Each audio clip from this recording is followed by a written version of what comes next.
Bună ziua! Rețeta pe care o vom face astăzi este un pateu din semințe de floarea soarelui, un pateu delicios care vine ca o variantă la variantele de pateu vegetal pe care le găsim în comerț și care știm de multe ori conțin foarte multe ingrediente nesănătoase, foarte mulți coloranți și aditivi alimentari și rar când găsim un pateu care să fie făcut din ingrediente mai naturale.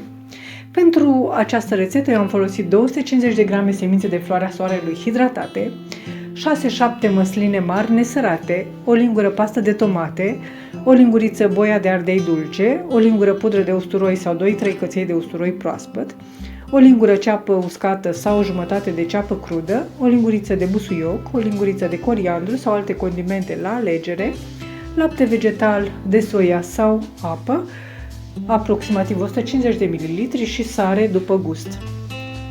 Pentru început am pus semințele de floarea soarelui într-un bol, semințele hidratate 4 ore, le-am hidratat eu, dar puteți să le hidratați până la 6 ore, 250 de grame. Dacă doriți doar să vedeți dacă această rețetă iese gustoasă și vă place, puteți să ajustați, să puneți mai puține ingrediente, jumătate, un sfert din aceste ingrediente și dacă vă place apoi să faceți această rețetă, să nu spuneți că ați stricat și ați aruncat la gunoi ingredientele, că se întâmplă de multe ori gospodinelor acest lucru. Deci am adăugat peste aceste semințe măslinele fără sâmburi, bineînțeles, nu le lăsați cu sâmburi. Am adăugat condimentele, ceea ce am amintit la început, pastă de tomate, busuioc, ceapă uscată, usturoi, boia de ardei dulce și apă și puțină sare, bineînțeles, după gust punem.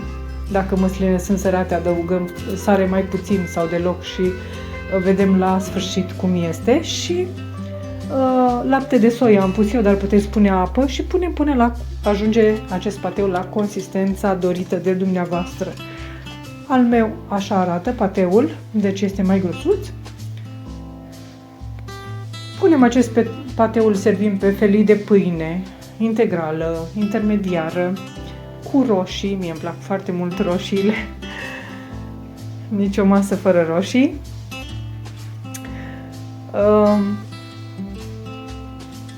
Și îl păstrăm acest pateu la frigider 3 zile sau mai bine testăm gustul și mirosul, ne spun dacă este bun. Eu vă doresc poftă bună, vă mulțumesc pentru vizionare și vă aștept la o nouă rețetă data viitoare. La revedere! O zi bună!